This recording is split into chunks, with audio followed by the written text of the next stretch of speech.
শ্রী বিষ্ণবে নমঃ তৎ সম্প্রদানায় ওম ঐং ভাগবতী সরস্বতী দেবৈ নমঃ।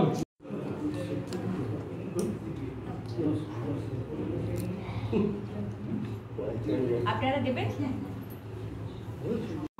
নমো বিষ্ণু নমো বিষ্ণু নমঃ অপবিত্র পবিত্র বা সর্বাবস্থান গতোপি বা যশ্বরের পুণ্ডরিকাক্ষং সবাহ্য অভ্যন্তর শুচি নম শুচি নম শুচি নম শুচি গন্ধ ওম ঐং ভাগবতী সরস্বতী দেবৈ নমঃ ইতৎ সচন্দন পুষ্পম নমঃ ভাগবতী সরস্বতী দেবৈ নমঃ।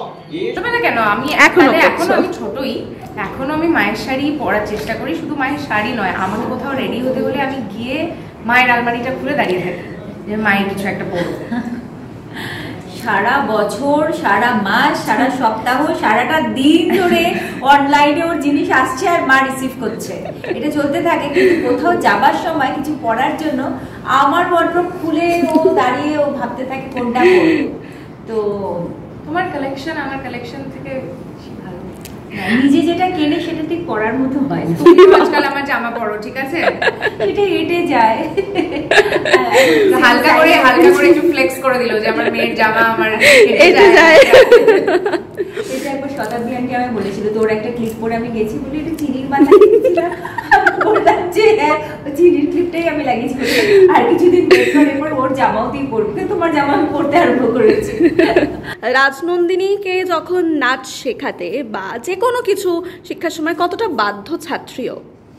একদম ছোটবেলায় একটু বোধহয় ও মনে করতো যে মানে মার ইনস্টিটিউশন, আমি ভুল করলেও চলবে, আমি কম নাচলেও চলবে, আমি এতটা নিয়ম না মানলেও চলবে। তো একদিন মানে প্রথম বলতে বলতে ভীষণ বিরক্ত হয়ে একদিন, মানে তখন লাস্ট মোমেন্ট আর কি, প্রোগ্রাম একদম ঘাড়ের ওপরে আমি সবার সামনে ওপর ঠাস করে একটা চাটি মেরেছিলাম। তো সেটাতে যেটা হয়েছিল, ওর ঠাসটা হয়তো আমি বললাম ঠাস, কিন্তু খুব একটা হয়তো লাগেনি, কিন্তু মনে খুব লেগেছিল যে যথেষ্ট জোরে মেরেছিল যে এতজন ছাত্রছাত্রী পুরো রুম ভর্তি, তাদের সামনে মাম্মা আমাকে মেরেছে, ইগো হার্ট হয়ে গেছে। যাই হোক, কিন্তু আমি দেখলাম অদ্ভুত ভাবে তারপর থেকে ওর সিরিয়াসনেস, এবং বাইরে গিয়ে একটুখানি কেঁদে এসে নাকি আমি ভালো নাচতে আরম্ভ করলো। আমি খুব অবাক হয়ে গেলাম, তার মানে ও ওটা গ্রহণ করে নিয়েছিল আমি যেটা করেছি, কিন্তু ওটা ইচ্ছে করে গা ছেড়ে ছেড়ে করতো। হ্যাঁ, আরেকটা জিনিস আমার যেটা ভালো লাগে যে আমি যখন মানে কিছু কোরিওগ্রাফ করি তখন অনেক সময় কি হয়, করতে করতে এগিয়ে যাচ্ছি, আমি ভুলে যাচ্ছি আগে কি করেছি, সবটাও মনে রাখতে পারে। ওর মনে রাখার বিশেষ একটা ক্ষমতা আছে, যার জন্য ওকে আমি সবসময় পাশে চাই যে আমি যেটা কোরিওগ্রাফি করছি বা আমি যেটা ভাবছি সেই ভাবনাটা যেন ও মাথায় রাখে।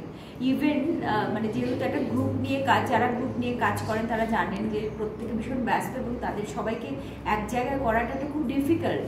মানে হয়তো আমি 12 জনকে নিয়ে কোরিওগ্রাফি করব, ওই 12 জনের কেউ নেই, আমি আর ও, আমরা দুজনে মিলে ওই 12 জনের কোরিওগ্রাফিটা কিন্তু করে ফেলি, এবং সবটাও মাথায় রাখে যে কোন বাঞ্চটা এগোবে, কারা পেছবে, কারা পেছনে আসবে, কারা সামনে, মানে সবটাও মনে রাখে। সেটাকে আমি ভীষণ রেসপেক্ট করি এবং আমি চাই যে ও আর কি সেটা পারুক, মানে নিজে পরে করুক। এটা মায়ের কাছ থেকেই পাওয়া পুরো ব্যাপারটা। মানে আমার মা যেভাবে চতুর্দিক সামলায়, মানে শুধু বাড়ি তো নয়, মায়ের স্কুল, মায়ের ট্রুপ, আমি তো রয়েছি সবচেয়ে বড় সমস্যা আমার মায়ের জীবনের। আর বাড়ি, খাওয়া দাওয়া, বাড়িটা ম্যানেজ করা, সমস্ত লোকজনের সাথে কোঅর্ডিনেট করা, নিজের কাজ, মানে সবটা ম্যানেজ যেভাবে মা করে সেটা, এটা মায়ের থেকেই শেখা। টায়ারলেসলি, মানে তুমি যদি আমার মাকে কখনো কাজ করতে দেখো, you will see that she does not stop যতক্ষণ। আর তারপরেও যদি থামে, তারপরেও তুমি মানে আবার বলো কিছু একটা করতে, শিল বি রেডি একদম। মায়ের এত এনার্জি, তো মায়ের না মানে 20% পেয়েছি। কাজ করে করে অনেক সময় টায়ার্ড হয়ে আমি ওর বাবাকে বলি, আমি এত করি কেন বলো তো, বলে এটাই তোমার রিল্যাক্সেশন। আমি কিছুক্ষণ আগেও আমি বলছিলাম কাউকে যে এখন এই ইন্টারনেটের যুগে না, মানে এত প্রচার এবং এত পিয়ার, তাতে যোগ্য মানুষের সঙ্গে অনেক অযোগ্য মানুষও অনেক প্রচারের আলো পেয়ে যান। আর তার উপর রিয়ালিটি শো অনেকটা তাদেরকে মানে এগিয়ে দিচ্ছে। তাতে যারা আর কি রিয়ালিটি শোতে হয়তো পার্টিসিপেট করছে না বা করবে না বা করে উঠতে পারছে না, বা যাদের সেই পিআর রেখে প্রচার করাটাও যাদের পক্ষে সম্ভব নয়, সেই ট্যালেন্টরা কিন্তু সত্যি হিডেন হয়ে থাকছে। মায়ের কাছে আমার সেটাই, মানে আমার অনেক প্রার্থনার মধ্যে আরেকটা প্রার্থনা থাকবে কিন্তু, যে মা, যাদের মধ্যে প্রতিভা তুমি দিয়েছো, যাদের মধ্যে তুমি লুকিয়ে আছো, তারা যেন সত্যি প্রকাশিত হয়, তারা যেন সামনে আসে।